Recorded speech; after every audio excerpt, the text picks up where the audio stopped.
Hey everyone, and welcome to today's Explainer. I am so excited to share this one with you.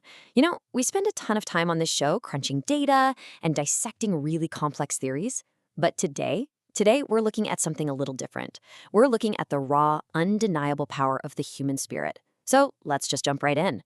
We're going to explore the story of a boy named Karan. And guys, this is one of those profound narratives that proves, literally without a shadow of a doubt, that where you start out does not dictate where you finish.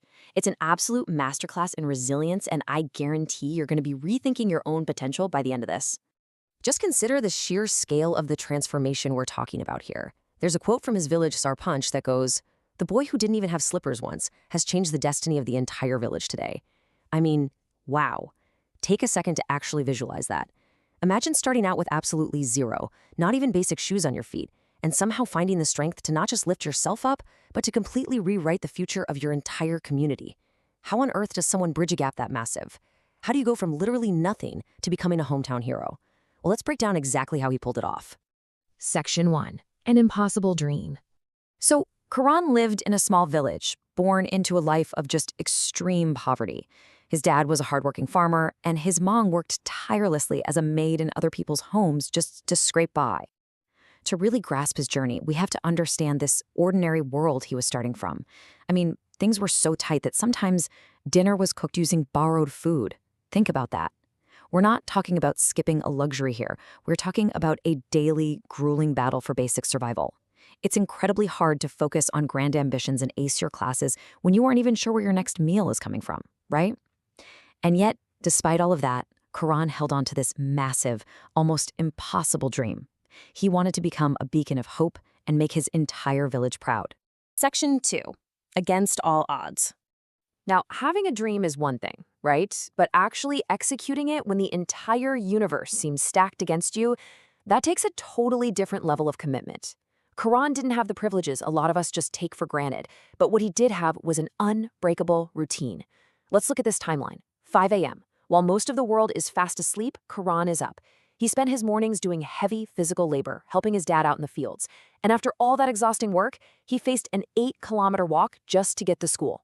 8 kilometers every single day.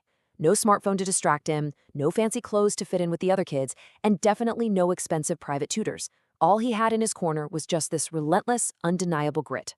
But, the physical exhaustion wasn't even the hardest part. The psychological hurdles were just as brutal. At school, the other kids relentlessly mocked him. They'd say things like, "Will a farmer's son become an officer?" And it is so easy to let cynical voices like that just completely extinguish your inner fire. But Karan's response? He just smiled. He stayed quiet and he kept his nose in his books. He absolutely refused to hand over his power to their mockery. And eventually, that quiet resilience caught someone's eye.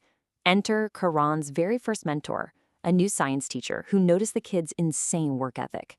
This teacher didn't just pass along some old textbooks, he gave Karan something way more valuable. He gave him validation. He told him, poverty can never stop dreams. Wow. Those 6 words were basically rocket fuel for Karan. Actually, scratch that. It was probably the very first time someone in a position of authority looked him dead in the eye and said, "Hey, you can actually do this." And from that day forward, he kicked it into an even higher gear. Moving on to Section 3, the turning point. So because of the extreme poverty we talked about earlier, Karan's house didn't even have electricity. To keep up with his classes, he actually had to go outside and set up his study space under a public village streetlight. But then the unthinkable happens. A massive, heavy rainstorm hits. Everyone else is scrambling, running inside for shelter, but Karan, he doesn't pack up.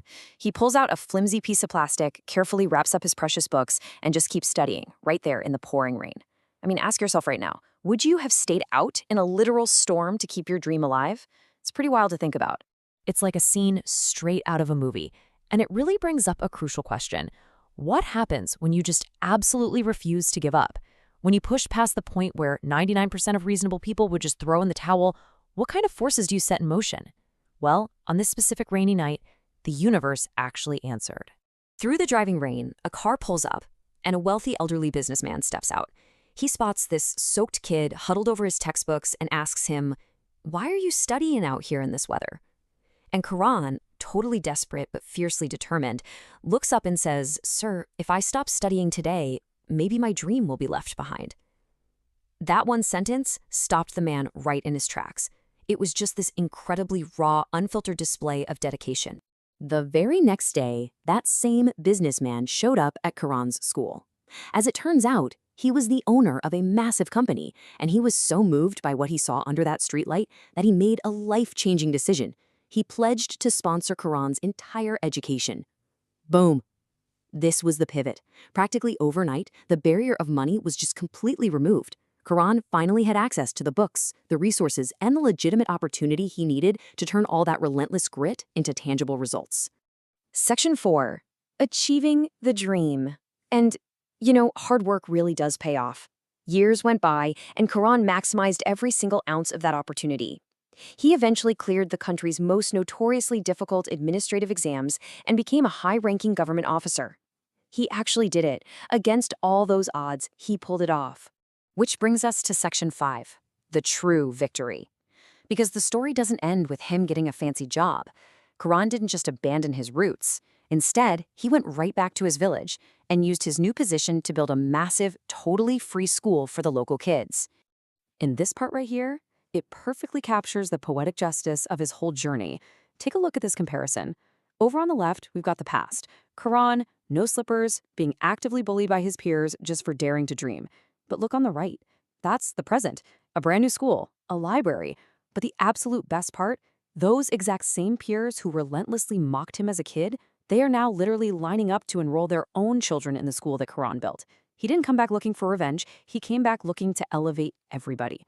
On the day the village sarpanch gave him that praise we heard at the beginning, Karan stepped up to the microphone and basically delivered the entire core message of this explainer. He said that if he had moved forward all by himself, his success would be incomplete. True victory, he said, is progressing not just yourself, but making sure your entire community moves forward with you. Karan proved once and for all that poverty is just a circumstance. It is never your identity. Your hard work, your endless patience, and your honesty, that is what actually defines you. So as we wrap up, I want to leave you with a final thought to mull over today. Who will you bring with you when you finally reach the top? Karan's story challenges every single one of us to rethink what success actually looks like. Because at the end of the day, it's not just about the heights we manage to climb to, it's about the hands we pull up along the way. Thank you so much for joining me for this explainer. Keep learning, keep pushing forward, and I'll see you next time.